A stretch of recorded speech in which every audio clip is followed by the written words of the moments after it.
I joined several private SMPs filled with the best and smartest Minecraft players to ever exist to see which one of them is the most successful and has pushed Minecraft to its limits the furthest. The first SMP I joined was Hypnos, and as soon as I spawned in, I could tell this was going to be good. Ooh, what? That's actually really cool. Upon joining, I was welcomed with this absolutely beautiful spawn perimeter, which goes all the way down to bedrock. And although there was a few very nice farms and builds in the area, the one that caught my eye the most was their quad witch farm. Ooh. This was also dug by hand. Jeez, and all by hand too? By mining out every single block in this giant swamp perimeter and leaving only these 4 witch huts, the game can't spawn any other mobs besides witches, who are funneled into this killing chamber where the members can gather their useful loot drops like redstone and gunpowder. Hand digging gigantic perimeters to put insane farms in is something I quickly saw was Hypnos SMP's pride and grind. They've dug 33 to be exact, and with so many different farm perimeters, you need a fast method of transportation to get to each. Oh, is that it? Bruh, this thing is a chungus. Designed by A1306, this insane ender pearl cannon allows you to select any location you want to teleport to. Then by lining up and exploding thousands of TNT at the same time, the cannon will precisely launch the ender pearl to the location you selected instantly. In my case, we teleported a quick 2.4 thousand blocks out, which led to Hypnos' gigantic gas farm perimeter. Bro, you guys like keep one-upping yourself. It's literally nothing. This is one of Hypnos' many nether farm perimeters. It has part of the bedrock floor and a whole roof mined out by using bedrock breakers, and an extremely efficient gas farm right in the middle. Oh, look at him move. Oh my god. Oh, elevator. This farm works by capturing every single gas that spawns in these glass cages, who are then pushed and funneled up to the player with pistons and redstone to be killed. After this, the Hypnos members then went on to show me various other farm perimeters they dug, like their ice farm, their gigantic and quite fresh guardian farm, as well as their absolutely game-breaking iron farm. But by far the most limit-breaking and quite literally the fastest mob farm ever made was what they called EPS. Oh my gosh, this is huge. In the center of the biggest void perimeter on the server lies this mob spawning platform consisted of melons, redstone, and other very complicated chunk manipulation circuits. When activated, its location and complex features allows it to spawn over 4.9 million mobs an hour and forces them into the nether to reduce lag. This is where they are sorted, killed, and end up producing over 3.7 million loot drops an hour. That leaves Hypnos with the fastest mob farm to record, and they also taught me that life is just about having fun digging holes. I'm burying $2 million worth of cartel money. The next SMP I joined was Prototech, which is one of the longest running survival servers in the world. With over 208,000 Minecraft days, it wasn't a surprise I was immediately impressed upon joining. Oh, dang. This looks so cool. The main SMP spawn featured a giant ocean drained and mined out with this very colorful floor. It also had a few different farms, a main spawn platform, and also some other interesting builds. Right away, one of the members Coiler handed me a mysterious shulker box filled with some starter gear. Wait. Hold up. Is that a command block? What? Guys, sure you didn't use creative mode? No, it's all possible to do in survival. The Prototech members are the first people in history to ever get unobtainable blocks like barriers, command blocks, and end portal frames all completely in survival by using what's called the falling block exploit. By manipulating the game's mechanics in absurdly complicated ways, like for example, combining the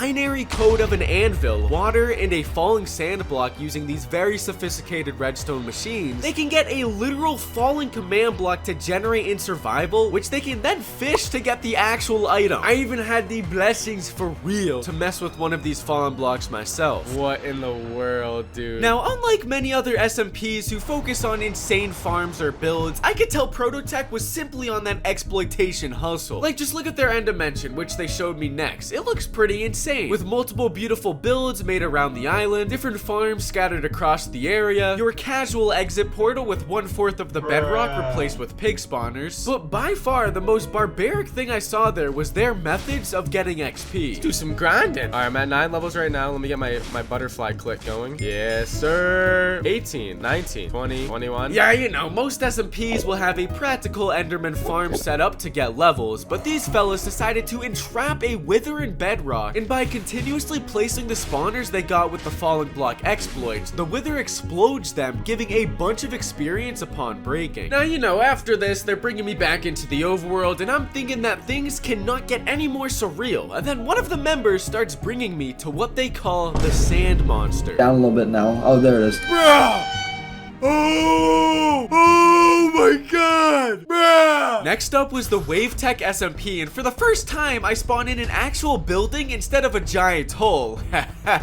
Psych! These fellas dug a 720 by 720 perimeter at spawn, all with this beautiful floating island build in the middle. This perimeter wasn't dug by hand though, but instead with TNT world eaters, and the floor pattern was also automated with a smart redstone machine that's computed to know where to place each block. Seeing this, I immediately took a liking to this server. They work smarter and not harder by automating these huge projects. A true CEO grind set, if you must. This billionaire concept was refined to me when they took me over to Maidco, Minecraft's largest shulker farm. This is the largest shulker farm in Minecraft. Dang. It all starts with these shulkers here who clone themselves by shooting each other. Their offspring are then transported to these massive portal modules where they constantly duplicate themselves into the Nether where they are killed, producing 70,000 shulker shells an hour. They need this many shells to make shulker boxes, which they can store the profits from their other automated assets like this fish farm, their many end dimension farms, and most of all, their extremely overpowered raid farm. Inside of this gigantic redstone themed perimeter, the members have various villagers and pillagers set up perfectly to where they can manipulate the game to summon a raid whenever they like. This causes a constant overflow of pillagers in this spawning chamber, who are then brought into the Nether to be insta-killed, the ravagers disposed of into the void, and the tens of thousands of useful loot drops are collected by this huge storage system. Now, up until this point, all of the perimeters we've seen have been beta status compared to this last perimeter the members showed me. This is our mega Nether perimeter. In fact, this is the biggest perimeter to be ever made in Minecraft. This world record perimeter is about 1,000 by 5,000 blocks in size, and roughly 400 million blocks were removed in total, all automated with countless TNT quarries and world eaters. Not only did WaveTech accomplish the world's largest perimeter, but from mining so much of the Nether, they achieved a top record net worth of 30,000 ancient debris, which according to my calculations equals 7,500 netherite ingots. Exploiting the working class, automating every asset possible, and abusing animals are all hustles that I can respect. And while we finally checked out this massive crafting system and the decoration they made for it, I could see where the inspiration came from. Oh my god, Elon Musk! Now, many of the SMPs we've seen push Minecraft to its limit with farms and big holes, but the Mechanist SMP approached Minecraft the way that Leonardo DiCaprio approached art. Oh, beautiful. This is the Mechanist main spawn that they've made into a museum built for the server, and of course, oh my gosh, gigantic void perimeter aside, the museum itself was really interesting. They had dozens of map arts on the walls, which were all built by hand to capture these detailed images, which gave the whole server an artsy builder vibe. And as we went into the Nether, it was also like a museum, except this time with actual builds. Ooh, dang. Scattered across the Nether rooftop were these super neat little builds, which in themselves were impressive, but most of these were just built to symbolize what was actually on the other side. Like this little bikini bottom, for example. It's nice, but what was on the overworld side of Patrick's Nether portal was completely unexpected. Ooh, we in Bikini Bottom. The Mechanist drained out this huge chunk of this ocean and terraformed an entirely new landscape, making this beautiful biome. It's even got some pufferfish, vegetation, and of course, you gotta respect the random void hole in the middle. This wasn't the only mega build the members have made though. Back in the Nether, they brought me over to this small nuclear reactor, and as soon as we went through into the overworld, things got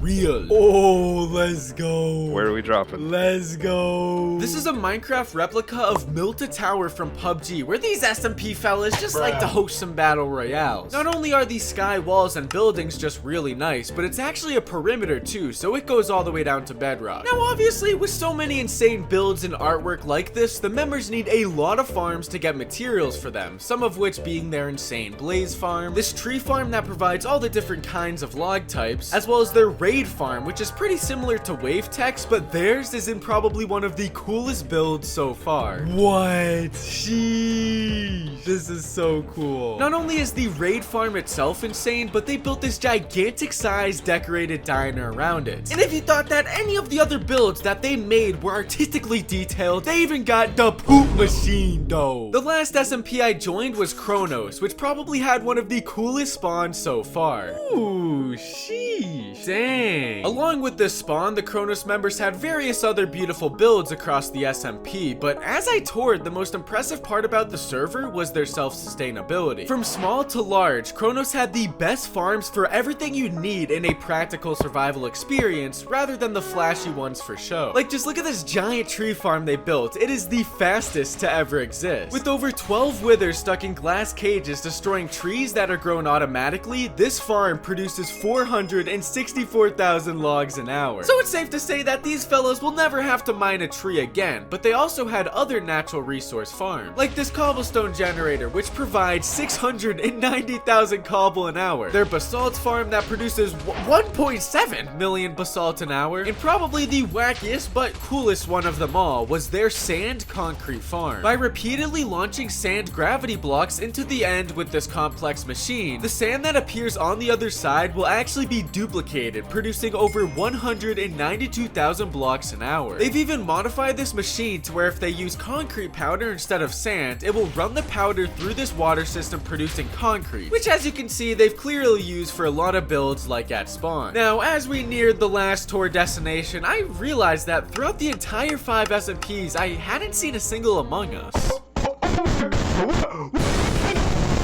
On a real note though, if you enjoyed this video, I love you. It took a lot of time and effort to make, so if you want to see more like it, please subscribe.